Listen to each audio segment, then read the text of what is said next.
Hello, everyone, and welcome back to the Wargiven Racing Podcast, episode number 25, covering the Atlanta Superspeedway Racing recap and all of the action that entails.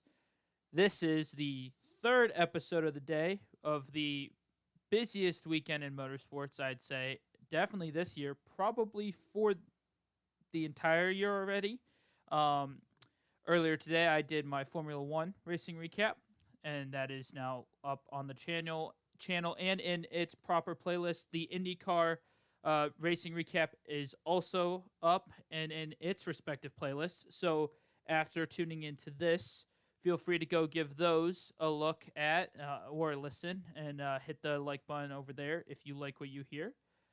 So again, as we start every racing recap, we recap on the track information. This oval was opened in 1960 with its first Cup race being held that year.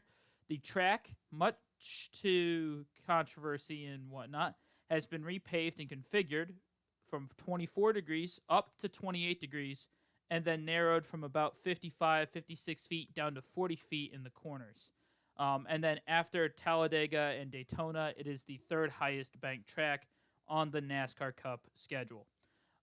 This was the 116th Cup race at the track with Ryan Blaney, the defending winner of last spring. I had gotten this wrong in the weekend preview where I called it the 115th Cup race. I apologize for that and am correcting it here.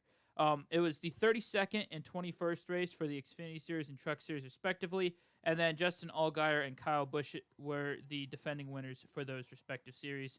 Now taking a quick look at the track or the first race of the weekend, the truck race, the Freight 208 on Saturday afternoon. Your winner was Corey Heim in the number 51 KBM Toyota, followed up by Ben Rhodes and Ty Majeski, both from the ThorSport camp, with Chandler Smith and Zane Smith rounding out the top five. The remaining drivers in the top 10 are Stuart Friesen, Ryan Preece, Tanner Gray, Derek Kraus, and Austin Wayne Self. So, again, Corey Heim as your winner. His first win in his, I believe it was his fifth truck start, so congratulations to him. Ben Rhodes and Ty Majeski actually finishing a race for ThorSport is nice to see. Chandler Smith up front once again, as well as Zane Smith, bouncing back from that DQ last time out in Vegas. And then solid efforts for the one truck teams of Stuart Friesen and Austin Wayne Self, as well as Derek Kraus recovering from a pretty poor start to the season to finish in the top 10, and then Preece and Gray continuing their top 10 streak as well. So taking a look at the notable moments, Stage 1, nothing really happened. It ended on lap 30. Stuart Friesen was able to hold on for the win. The two slight incidents were Haley Deegan. Actually, before Deegan, Matt DiBenedetto hit the wall, caused a tire to go down, some damage with his suspension, came in, lost a ton of laps, but was able to make minimum speed and then get more repairs on pit road. So he went, I believe, 12 laps down pretty early on in this race. And then Haley Deegan with probably the strangest incident I've seen in probably all of NASCAR, but most definitely the Cup or the Truck Series. She hits the wall, has a flat. She comes in, loses 2 laps to get that flat taken care of.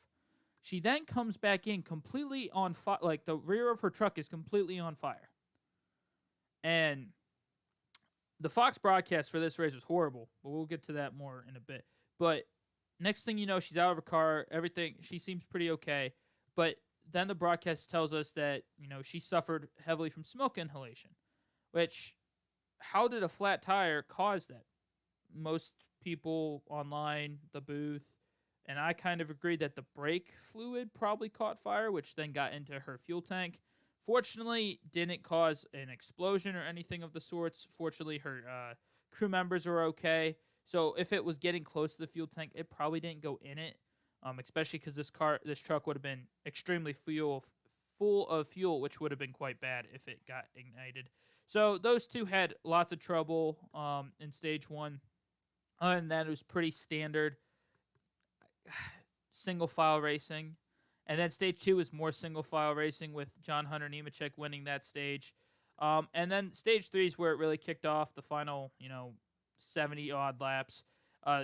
First part, actually in stage 2, I believe Ross Chastain, who was driving this race in a 5th Nice entry, the 41, had it flat, and he lost a lap because he pit the lap before stage 2 ended, which is only allowed if you have an emergency like that. Normally, you're not allowed to pit with 2 laps to go in the stage, but obviously for a flat, you can come down pit road.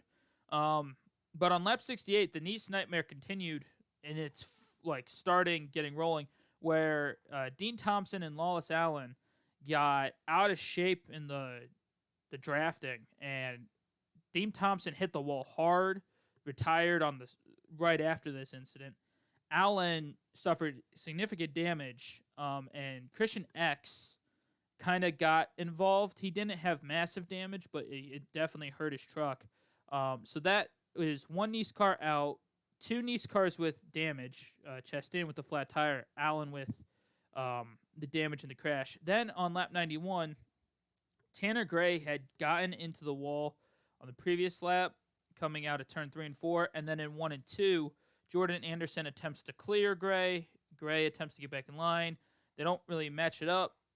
Anderson gets turned.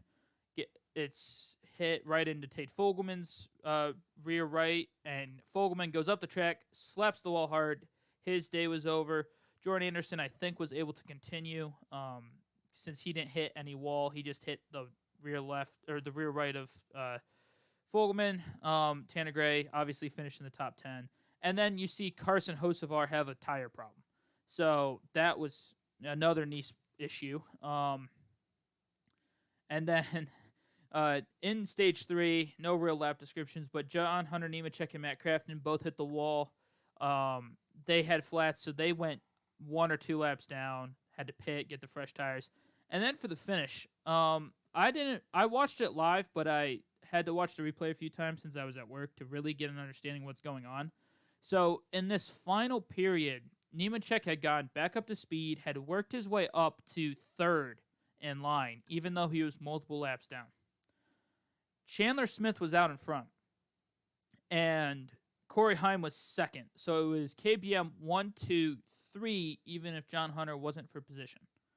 And when they came to the stripe, coming out of 4, Heim gave Smith a big bump to kind of scooch him out of the way, out in front of the field, which in pack racing is normal. You give him the bump, that air opens up to where you can use it as a slingshot, and that's what he did. He pulled under, dove down to the inside, and John Hunter, realizing that Corey Heim, who's a part-time driver, even if he's driving a majority of the schedule, can't qualify for the playoffs. The playoff points he earns doesn't hurt Nemechek, but another win for Smith gives him 5 more points, gives him more regular season points, so he pushes Heim to the win. And this was quite obvious. Like these trucks were single file from every lap, from the incidents involving Fogelman and whatnot. They were single file training, and Nemechek just pushed his other teammate to the win. So obviously that didn't go over too well. But looking just quickly before we get back to that at the statistics, 7 caught, 30% of the race under caution, not surprising. 10 leaders with 18 lead changes. That looks like an intermediate track that Atlanta normally does. However, this was Superspeedway racing, so these numbers are extremely low. 19 trucks on the lead lap is a symbol of Superspeedway racing in terms of a lot of wrecked, even though only 7 of them were DNF'd. Again, and then KBM interteam drama, like I mentioned, Nemechek and Smith had some pretty harsh words for Nemechek afterwards, saying that, we were working pretty good together. That I don't think is going to continue. So we're going to have to see how that plays out. Nemechek has another problem in the aspect that this is the 3rd race where he should have probably been in contention to win, and he's had something go wrong that has cost him a good finish. In Vegas, it was late race contact on the final lap. Here, he hit the wall, lost 2 laps. Daytona got involved in a wreck. So he needs to start finishing races actually straightforward on the lead lap to really challenge again for the title like he did last year. And then this builds into Nice Motorsports. All 5 of their trucks were involved in some sort of incident. Chris Wright had a spin later on. Chastain got involved with the tire, and I think he had another issue later on in the race. Dean Thompson retired, DNF'd. Carson Hocevar had the tire they've been horrible.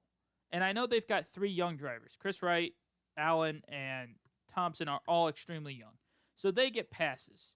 But Hocevar has really been inconsistent. And he has to carry them because they're a 4-truck operation, and he's failing to do so, in my opinion. And then the race was just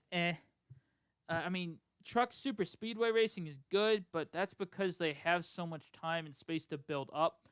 The other reason why it's is there's nowhere to go on the track when there's a wreck. So these young guns going for the win, fortunately didn't happen here, usually wreck big. You saw it at Daytona. Fortunately, because of the truck package here, they couldn't do that. They single-filed.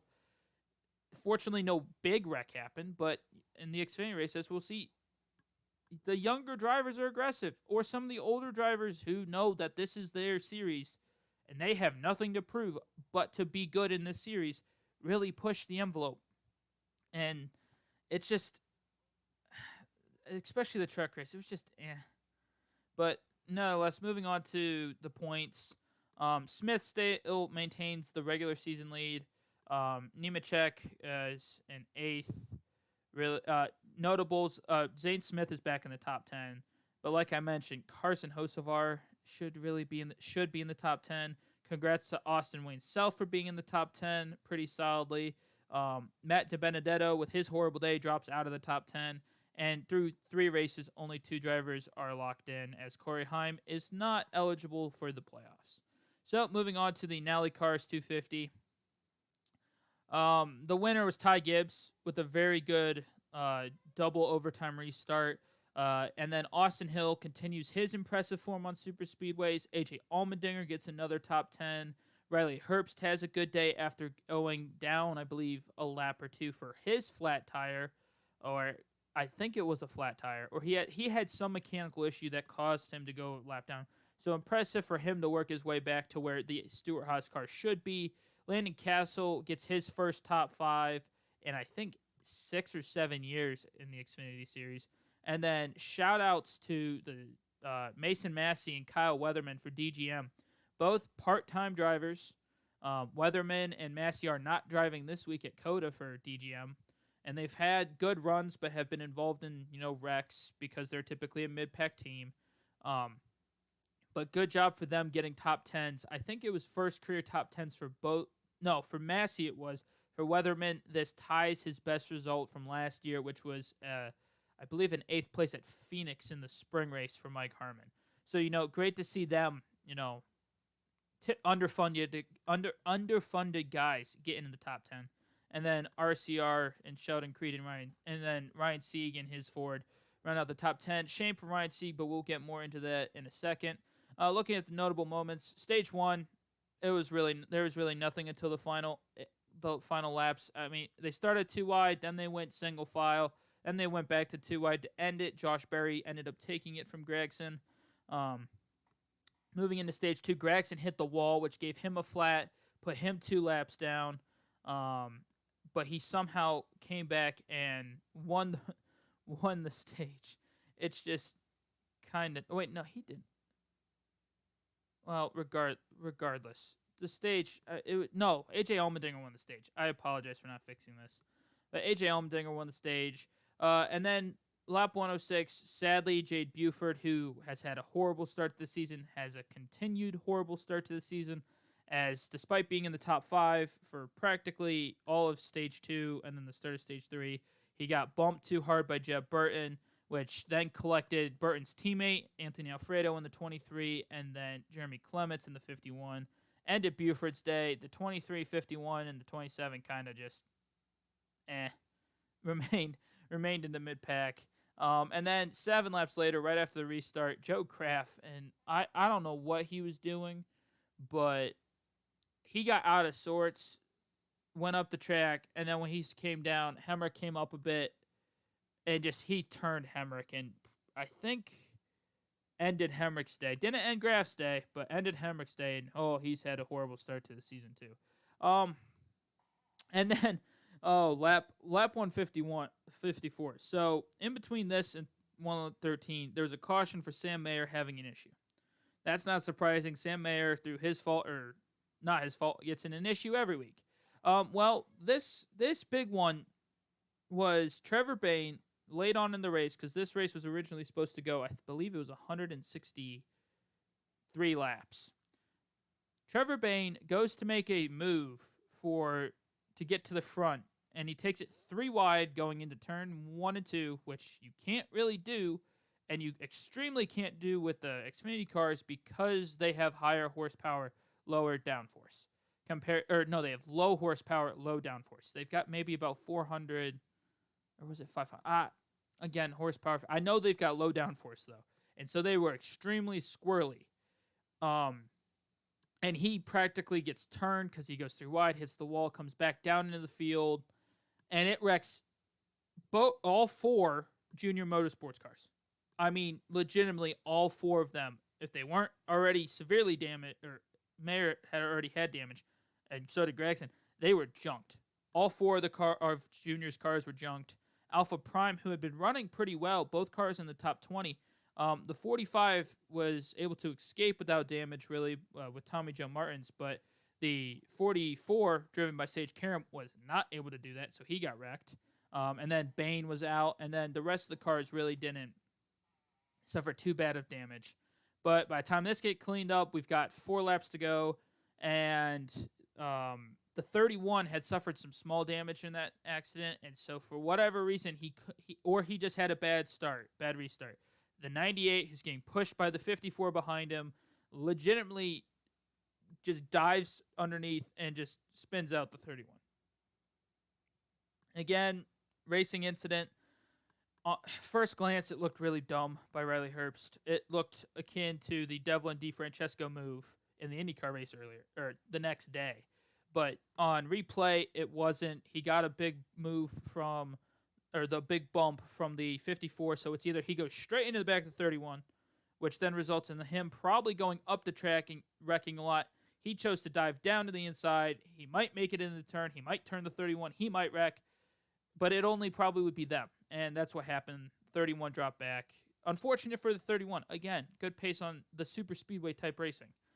And then in the first overtime, the 26, driven by Jeffrey Earnhardt, gets loose, which then turns Matt Mills, who suffers another hard hit after his massive hit at Las Vegas 2 weeks ago, which then in turn collected his teammate, the 99 of Stephen Parsons, who seems to be in an accident every single week as well. And then Tommy Joe Martins got clipped again. So Martins added more damage to his car. So just kind of ridiculous. And then the final finish. So you had AJ Allmendinger, and I want to say, I'm going to take a look back at the top 10. No, it was Austin. So the front row was Austin Hill on the inside, Ryan Sieg on the outside. Row 2 was AJ Allmendinger and Ty Gibbs. So they race around 2x2, managed to hold it 2x2. They go on to the final lap, and the 54 does what the 51 had done in the previous race. He gives the 39 a big bump while they're crossing the line, taking the white flag.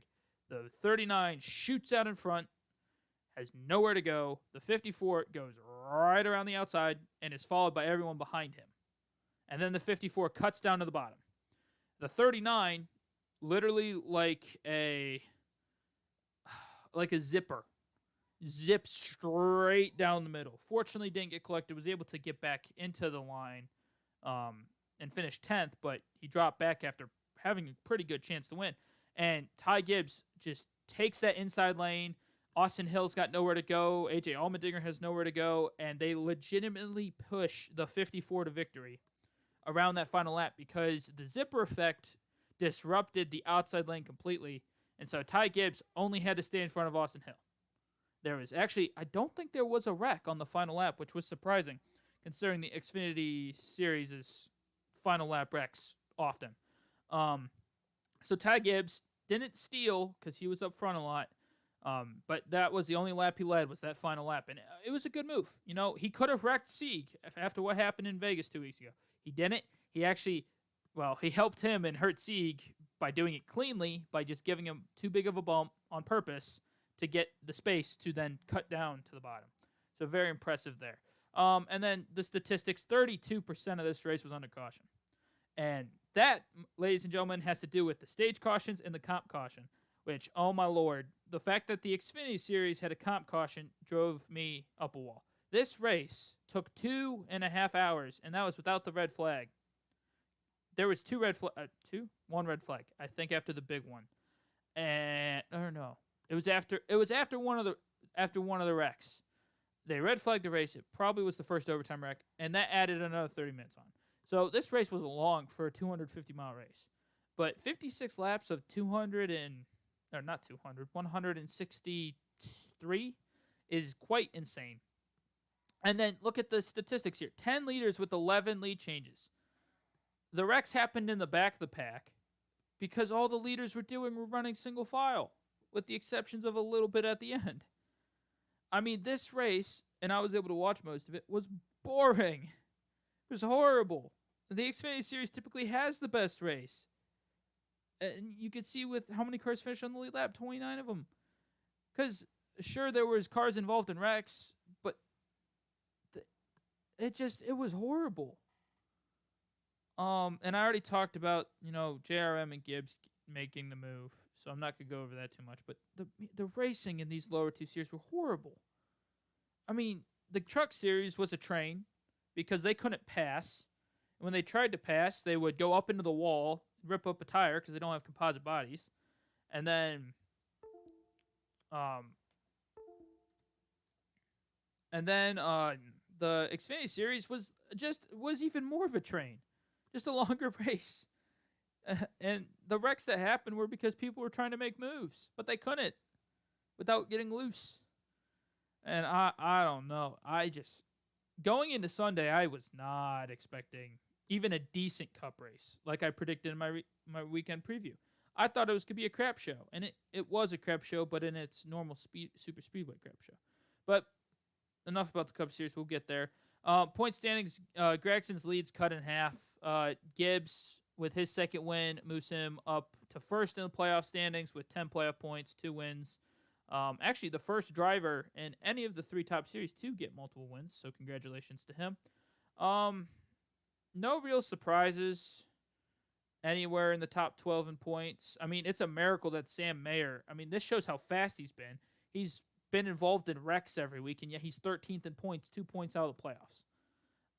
So, and then unfortunate for Josh Berry and Justin Allgaier, they had good speed. As I said, Riley Herbst bounced back good. This just shows, the truck series is pretty competitive. The Xfinity Series really has, I'd say, 4 guys here, and it's the top 4 in points. And then from 5th, maybe Josh Berry's in that group, so I'll say 6th. From 6th down to, 17th, 18th, it's really just a jumble. And then you got guys hopping in and out, like John Hunter Nemechek when he comes up. So the Xfinity Series is really hard to read this year and when it comes to who's going to win, because Austin Hill got the win, and he raced well today, Saturday, Superspeedway racing. So, good to him, good for him. But that isn't going to get him into the championship, with how the field is. But yeah, 3 drivers locked in the playoffs, a first repeat winner in Ty Gibbs. It's just, it was a bit much and quite the wrong way Saturday. But moving on to Sunday for the Folds of Honor Quick Trip 500. Oh boy. Okay, top 10. William Byron and his Hendrick Chevy won the race, and he deserved to win. He led 114 laps, the most laps led, and he won stage 1, and he was clean throughout the race. Quite impressive. Now, everyone 2 through 10 technically didn't finish there on track, but there was a penalty on the final lap dished out to Christopher Bell, who originally finished second, for being deemed to have moved under the racing line of his own will, which is a move to the last car on the lead lap penalty. I'll talk about that more with the notable moments in a second. But Ross Chastain with his second straight runner-up in Trackhouse. Kurt Busch, again, another top 5 for 23.11. Daniel Suarez, both Trackhouse cars in the top 5. And then Corey LaJoie, after going rear end through the grass early on during one of the earlier wrecks, managed to keep it going and finished 5th. Chase Elliott 6th. Chris Buescher 7th after wrecking on the final lap, going backwards across the line. Truex, Logano, Bowman, kind of just there. Then obviously kept it pretty clean if they finished in the top 10 in this race. And then notable moments, lap 24, Noah Gragson, after having troubles the day before, didn't get any better here. On lap 24, he had a hard hit in turn 2. And it seemed to be he did what Chastain did in practice at Auto Club. He just pushed it slightly too far into the corner. It took him up the track. He had no way to control it, and he completely destroyed the front end of the car. So, unfortunate for Gragson to see his second Cup race end so quickly, but honestly, probably was a good thing considering Then we get to one of the weirder parts of yesterday's race. On lap 95, the Chevy suffers their first flat tire. And this was Chastain. I believe Chastain was leading at the time, where his right rear just went flat. Turned in front of the field. Everyone missed him, surprisingly. But he lost multiple laps. Fortunately, was able to continue. As you can see, he finished 2nd. But really out of nowhere, that happened. And then on the next restart to end the first stage, coming out of turn 3, the outside lane was... Austin Dillon was the first car. Kyle Busch was the second car. And Dillon so the way this track works is coming out of 4, it's a D-shaped trioval. So you have to turn your car to go from the outside lane of turn 4 to the outside lane crossing the stripe. So in the process of Dillon turning his car, Kyle Busch hit the back of it, which caused Dillon to lose control. Significantly damaged the 18, causing him to drop out of the race later on. Dillon was wrecked and gone. And then back farther in the field, I don't even know what happened because Fox never showed a replay of it, but the 42 gets spun. Somehow, he probably hit the wall, probably, on the transition, hit a bump and lost control, and then the 14 collects him. Hit him, I believe, on the front left wheel well, probably broke his suspension there to enough where he couldn't fix it in time on pit road. So he was done. The 14 continued on. But it was a strange wreck. And then on lap 141, the big one happened. And this was as a result of Tyler Reddick, who, funny enough, my brother had legitimately was like, oh, Reddick's in the front. How long is it going to be till something happens to him? He was running second, and he blows a tire. Same tire, the right rear. He's a Chevy. And it collects a lot of people. Kurt Busch, I know, was involved. Reddick. Pretty much everyone that was still on the lead lap behind got involved. Didn't really knock anyone really fully out of the race except for Reddick. Although Reddick was able to run a few more laps before he pulled in. But it was just a symptom of there was nowhere to go for anybody, especially in turns 4. Like, these cars were coming out of nowhere and just smacking. And then we had a pretty decently long green flag run. But then stage 2, which would have ended, I believe, on lap... I want to say lap 210. If not 210, it was 215. And Blaney wins the stage because, like the Busch and Dillon crash at the end of stage 1, the same thing happens here. Kyle Larson, who suffered damage in the big accident, Denny Hamlin just hits him too hard coming out of 4. Same exact thing. Spins him out, breaks Denny's suspension. He was crabbing on the pace on the caution laps afterwards, so he pulled in the pits and day was done. Hit Chase Elliott, but didn't cause any major damage. But I skipped one thing. This was after the third Chevy flat tire, which was Stenhouse. Also happened in second place. Also was the rear right tire. And while avoiding, Austin Cindric gets turned, slams into Stenhouse. They go up the track, collect Eric Jones a bit. Then Kevin Harvick, I mean, personally, I don't know what Kevin Harvick was doing. Jones checks up. Harvick kind of checks up, hits the back of Jones's car, then hits Stenhouse, who's up against the wall, or Cindric, whichever one, it doesn't really matter, and hurts his car significantly to where he was very off the pace for the rest of the race. So we had 4 more cars just drop out there, plus Reddick, plus Kyle Busch. I mean, we're dropping cars pretty quick. And then, start at stage 3 was pretty green. We were pretty close to making it to. No, there was a debris caution that caused us to pit. My bad. I believe that was when Reddick finally decided to retire from the race. But then Todd Gilliland gets a flat tire. But this was, I believe, his front left. Don't quote me on that. But so he turned, didn't hit anything, was able to continue later on in the race after losing a lap or 2. But Cody Ware, again, Fox didn't show who hit him. But you see him come straight on the screen, and he smacks the safer barrier on the inside wall. Extremely hard hit. Fortunately, he's okay. But good God. That was bad. But then again, Next Gen proves that it is capable of taking those hits and the driver being safe. So that's obviously a good thing. And then moving on to lap 308, Almirola's, again, they're coming through that tri-oval part, and Ross Chastain, just too much of a hit. Almirola goes spinning through the grass, doesn't really damage his car, but doesn't really compete the rest of the day. Finished, I think, 22nd behind Harvick. Chastain obviously didn't have too much damage, but that transition from 4 to the front stretch was just a nightmare. And then the finish. So Christopher Bell, going on to the final lap, it was Bubba Wallace on the outside, followed by Blaney and Briscoe. And the inside was Byron, Chastain, and Bell.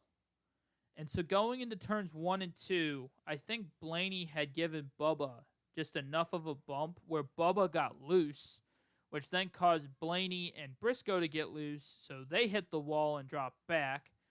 Bubba had to fade back because he didn't have any momentum now. And so now the inside lane freight trains past him. They come out of turn 2 still, and Bell gets a run, tries to go below Chastain, but the rules are on these super speedway-like races that there's in this case it was a red and white line. And you cannot voluntarily go down there to make a pass. If you do that, you get a penalty, which at the end of a race is you're put to the back of the lead lap. Or if you're forced down there, that car that forced you gets sent to the back of the lead lap. Bell dipped 2 tires significantly below that. It was his half of his car. The left half of his car was below there, while he's still pushing Chastain. But he forces Chastain up a bit to the outside. Blaney, I want to say, went with him as they go into 3 and 4. But because there was that delay in that outside lane, Byron had it under control. All he had to do was stay in front of Bell, and that's what he did. He crossed in front. Bubba Wallace, who was trying to get back up, got hit by Justin Haley, who had been turned by someone else, and they wrecked across. Or Chris Buescher, I believe it was Chris Buescher got into Haley, Chris Buescher got into Haley, which turned Haley into Bubba. Buescher also went around and finished backwards, like I mentioned earlier. So it was just wild. Fortunately, everyone was okay there as well. It was a good finish. I'm not going to lie. But moving on to the statistics and the stories, we had 11 cautions for 65 laps, which was 25% of this race. This race went for 4 hours. It was definitely too long. I'm happy the July race is only 400 miles. There were actually no cautions for stage breaks because of the wrecks near the breaks, but there was a competition caution, so I felt like I had to put that in there. Unlike the other 2 series, we had 20 leaders with 46 lead changes. Now, this broke a record at Atlanta that's been held forever. But it's deceptive. And here's why it's deceptive. If you look at the passes for the lead, they were typically between a few cars. A decent amount of the cars led laps under caution, which count, obviously. BJ McLeod even led some laps under caution. However, once green flag racing started, in order to get to the front, you had to get a bump. And I mean a significant bump and push from behind you. And if that didn't come, you were going nowhere. And so, yes, there was lots of side-by-side racing. But because this track is not wide enough or long enough, there was not the runs you see at Daytona, which is nice in a sense that it's different. However, it did not help the overall product, because if you wanted to go from the back of the field to the front of the field, you had to be extremely careful with what lane you picked. And typically that was the outside lane or the inside lane right away, and you had to commit. If you weren't in that lane, you were not going anywhere. You were stuck. You would fall back. So it really doesn't show off the driver's talent at all. You have to make a lucky guess, and if it works, it works. And you saw that. Only 23 cars finished on the lead lap because 12 of them DNF'd. And then others had damage that resulted them in being laps down. So on the surface, it was good racing. It was good, solid Superspeedway racing. But the cost was you took a track that, like others have mentioned, Eric Estep, the Iceberg, you took a track that was a driver's track because of how worn it was. And granted, even with the repave, you probably wouldn't have seen the tire where we're used to seeing at Atlanta. You wouldn't have seen the driver struggle as much. But that 24 degrees of banking, traditional 1.5 mile intermediate, didn't need to be reconfigured, because you saw what Vegas could do with the 670 horsepower package. Atlanta needed repaving, but it didn't need this configuration. And if you're going to reconfigure it, change it to something like the original configuration, which was practically a complete oval. You can still keep the D-shaped nature of it, but, curve the backstretch a bit, like Chicagoland. That's no longer on the schedule, so it's still unique. Change it to where the banking is maybe lower. And so, drivers have to be off throttle with this. And that's not completely SMI's fault. When this was announced, NASCAR was going to run the 550 horsepower package on all the intermediates. Unfortunately, they changed their mind and went to 670, but it made this track obsolete, in my opinion, before it even started. Yes, they had good racing. It had good pack racing. There was not a single green flag pit stop the entire weekend. And normally, I'd be I am crying about that because I hate that. I love green flag pit stops. That is strategy. But I was so happy because the transition from turn 4 that we saw so much issues with to the apron, which would have been worse because it was a sharper angle, probably would have meant we would have had at least one crash every single race if we had green flag pit stops. And to me, that's scary because I don't want cars crashing from 180 miles an hour to, 45 miles an hour in very short amount of time. It's not like Daytona where they have a third of a mile to slow down. This is coming off of turn 4 and a hard left, and we would have seen a lot of wrecks. And so NASCAR should be extremely lucky that they didn't see green flag pit stops at all this weekend. And then this builds into the next thing. No more super speedways. What makes pack racing unique is that it is at the big tracks. It is at Daytona and Talladega, where historically you hit 210 miles an hour and cars got too fast, so they made pack racing a thing to keep spectators and drivers safe. It is artificial, yes, but there it works, because if we didn't have pack racing and we had cars going 220 miles an hour, like they would nowadays because of the technology increase, people would die. That is a non-disputable fact. And NASCAR cannot survive without the Daytona 500. It cannot survive without Talladega, because that's what brings fans in. And so drivers, teams, team owners, crew members, they all know what going to those races mean. It means lots of fans, lots of attention, lots of money, but also probably going to end up in a wreck. Probably could get seriously hurt. We didn't need more of that.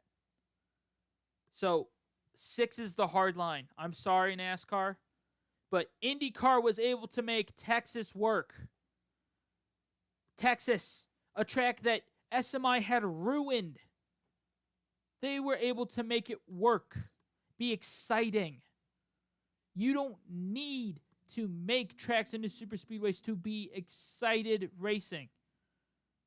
IndyCar had, I think it was 13 cars on the lead lap out of a 27-car field. They still had wrecks. And fortunately, everyone was okay there. They still had green flag strategy that played a huge role in the finish of the race because some teams gambled that there was going to be a late race caution and there wasn't any, and that hurt their finishing position. We don't need more super speedways. As I saw Ross Chastain say on Twitter, Kentucky can stay 6 feet under. I agree.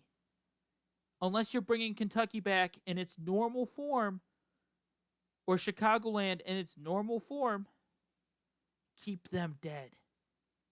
Because the 670 horsepower package, and then hopefully maybe a 700 horsepower package in a year or two with the most likely going to hybrid engine power plants, you don't need super speedway racing to have good racing. I don't need BJ McLeod to be competitive every week in his small team in pack racing because he was able to avoid the wreck. That is great for him. I'm happy that he can do it. It's a great story. Corey LaJoie finishing 5th is wonderful. But it doesn't take talent at the same level to run a super speedway than to run a normal speedway race. It devalues the work of the crews, those at the shop, those calling strategy. Like crew chiefs, they made maybe a few adjustments. They didn't really do anything today. Yesterday, in my opinion. Car chiefs, all those guys that work effortlessly on that, they had to do practically nothing compared to a normal speedway race because all it was 2x2 and one lane or one lane. And so NASCAR doesn't need super speedways to be a good series. They're nice every now and then. I liked having 4. 6 is it's like road courses. Last year's 7 road courses was too much. I still think 6 is too much. I want to get rid of the Indianapolis road course and go back on the oval, or just remove Indianapolis entirely, as much as that hurts to say. Super speedways should not have 6 races on our calendar. It shouldn't. From a safety perspective, from a money perspective, and yes, I am aware the crowd was pretty good.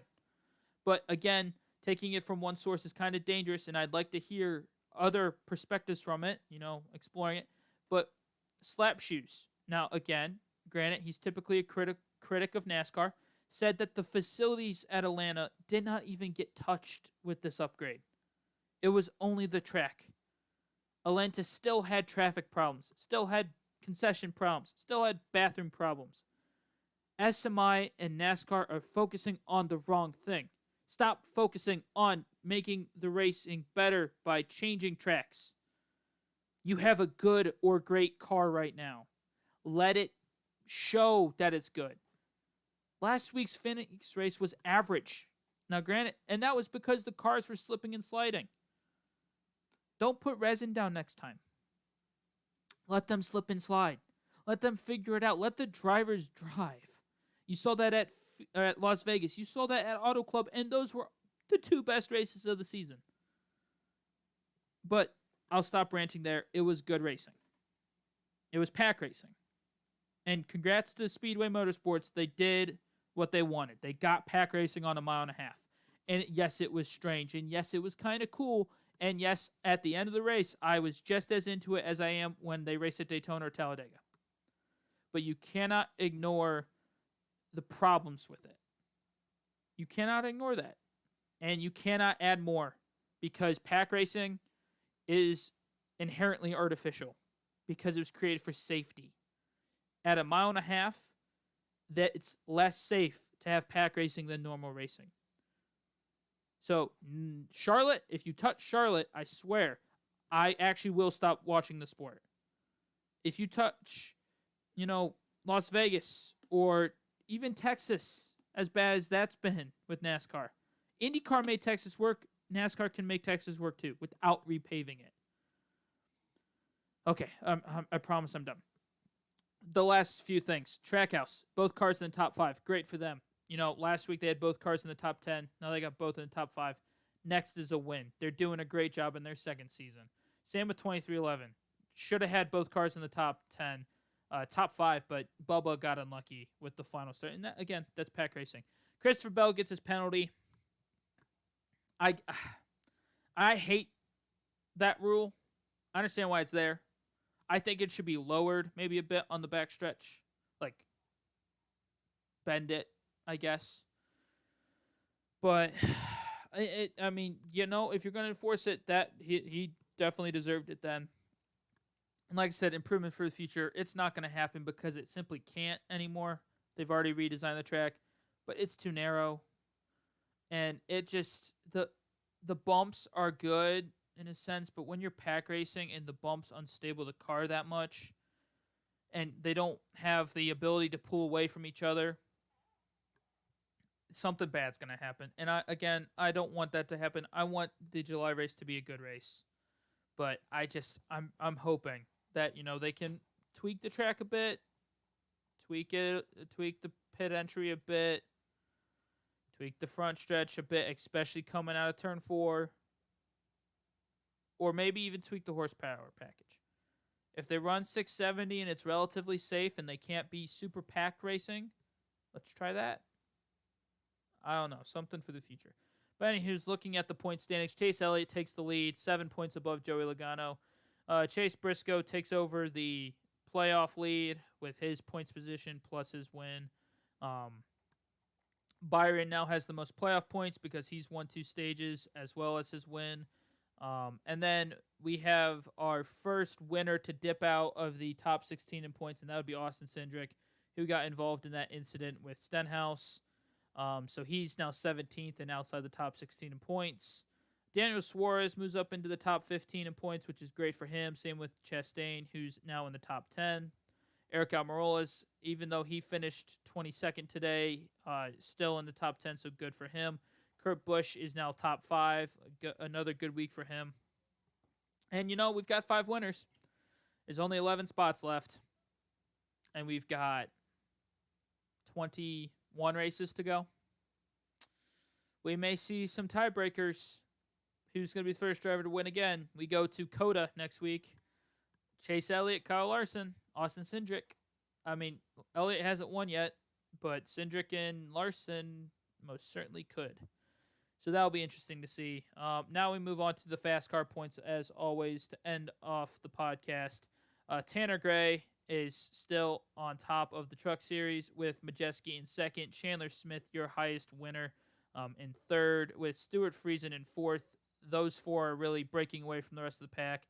Then you have Austin Wayne South and Ben Rhodes in a pack of their own in 5th and 6th. Rounding out your top 10 is Christian X, Zane Smith, Matt DiBenedetto, and Carson Hocevar, with Ryan Preece, who has only run 2 of the 3 races, being 11th. So that is the Truck Series. And then looking at Xfinity, we've got a 3-way runaway with A.J. Allmendinger now taking the lead in points after Gregson had his issues today. And then Ty Gibbs using his 2 wins to propel up into third, only 30 points behind Allmendinger. And then from 4th on back to 8th, we've got kind of a close battle.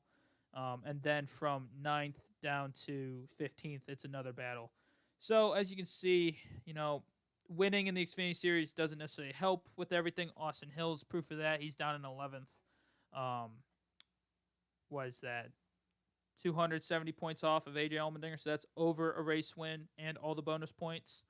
Props to Trevor Bain, who despite his incident, is still the only part-time driver. Actually, that's kind of disrespectful. Kyle Weatherman, with his result, moves him into the top 20. another part-time driver. So 2 part-time drivers in the top 10 for the Xfinity, or top 20 for the Xfinity Fast Car standings. Then moving on to the Cup, Kurt Busch takes the championship lead, 20 points over Almirola. Joey Logano is now in 3rd with Chase Elliott 4th. Kyle Busch drops down to 5th. Chase Briscoe is 6th, 95 points back. Ross Chastain, Suarez, Blaney, and Bowman round out the top 10. And then Kyle Larson, notable drivers still not on this list are obviously Christopher Bell and Denny Hamlin. But Austin Cindric, William Byron, and Kyle Larson, despite all having a win, so that's at base a 205 points for winning and then leading a lap. 14th through 20th, no closer than 195 points back of Kurt Busch. Justin Haley, I believe he's wrecked in every single race, I believe, minus last week. He did not wreck last week. But every other race, he's had a wreck coming across the line, I'm pretty sure. Is actually in the top 20, which is kind of impressive. So that wraps up the fast car points for the NASCAR, their top 3 series. That wraps up the Atlanta race weekend. Boy, am I glad we don't have to deal with this until July. And then we got to do it all over again. But at least it's only 400 miles. Other big news relating to NASCAR came out this week. NASCAR is going to Le Mans.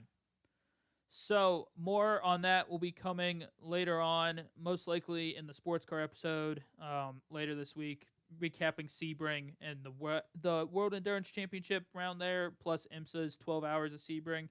I'll probably talk a bit more about NASCAR going to Le Mans.